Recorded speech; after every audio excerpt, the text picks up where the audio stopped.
My mother told me my father died before I was born. For 26 years, Diya believed this.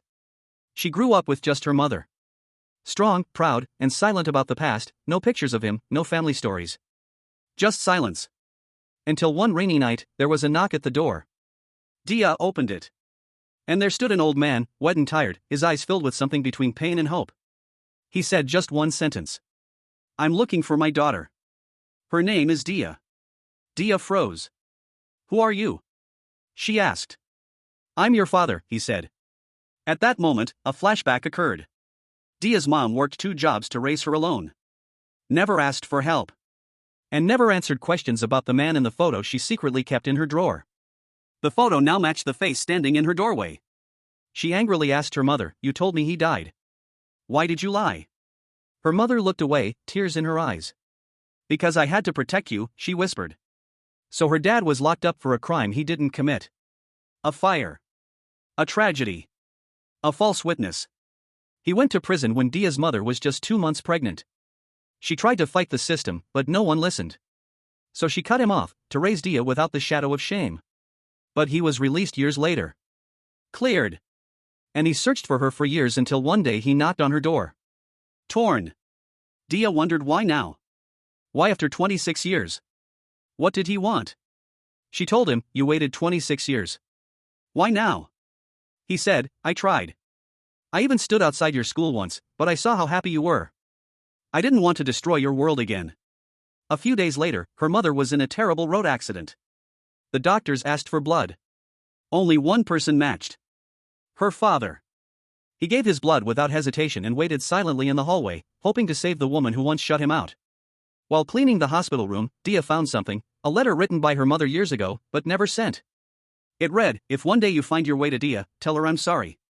I was angry at the world, but I never stopped loving you. You didn't fail us. The world failed you." Her mother loved her father. She realized. That was why she named her Diya, which means the light of my life in Hindi. He named her after the only good thing that came from the darkness.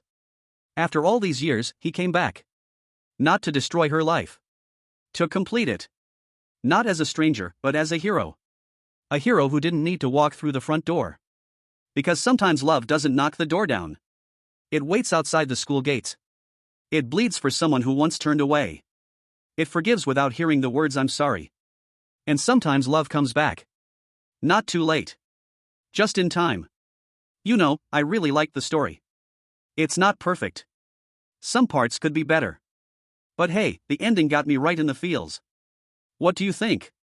And hey, if you're enjoying our short stories, we've got a bunch more where that came from. So don't forget to stay tuned for more heartwarming tales like this one. And if you've got a story you want to share, we'd love to hear it. Oh, and here's a bonus. The actress who played Diya in this story also starred in the Bollywood movie Dangal. Remember the one where Amir Khan played a wrestler? She played his daughter in that too. Cool, huh? Now here's another short to brighten your day. A boy always felt left out when his friends played a sport. They said he was too slow. Too bad at throwing the ball. So he practiced in secret, day and night. One day, they invited another team over to play. And when their team arrived, they were stunned. This boy was amazing. He threw the ball so fast, accurately, they won the game. His secret practice made him a hero. Next, his teammates started asking for his help. They wanted him to train them. They were shocked. "We thought you didn't like the game," they said. He just smiled. Do you know what? This reminds me of a famous quote by William James, "Act as if what you do makes a difference." It does. If this boy had given up because of his friend's words, he wouldn't have become the star player. And hey, if you're into stories with a message, we've got plenty more where that came from. So don't forget to subscribe and stay updated. But wait, there's more. Here's another one for you. Once upon a time, a woodcutter was cutting wood when his axe accidentally hit a golden bird. Startled, he ran away. Suddenly, a majestic woman appeared. "You startled me," she asked. "I'm sorry," he stammered. "I didn't see you there. Are you hurt?" The woman nodded towards the tree. "My wings are stuck in that tree. Can you help me?" "Sure," he said. And he carefully removed the axe from the tree, freeing the bird. As a reward, she promised him any wish. "Be careful what you wish for," she warned. After some thought, he asked for the axe to become golden. The bird waved her magic wand and poof, the axe turned golden. Then she vanished. The woodcutter was overjoyed. He took the axe home and showed it to his wife. "Look what I have. Our lives will change now," she said, but he knew she wished for something else. The next day, he went to work. All the other woodcutters laughed at him, saying, "What are you doing with that golden axe? You should have asked for strength or money." He just smiled and said, "I already have both. I have the strength to work and money to live. This axe is just a bonus." This reminds me of a popular proverb: be careful what you wish for. It might come true. The woodcutter could have changed his mind and asked for something more valuable, but that would have been dishonest. Plus, he didn't seem like the type to crave power or riches.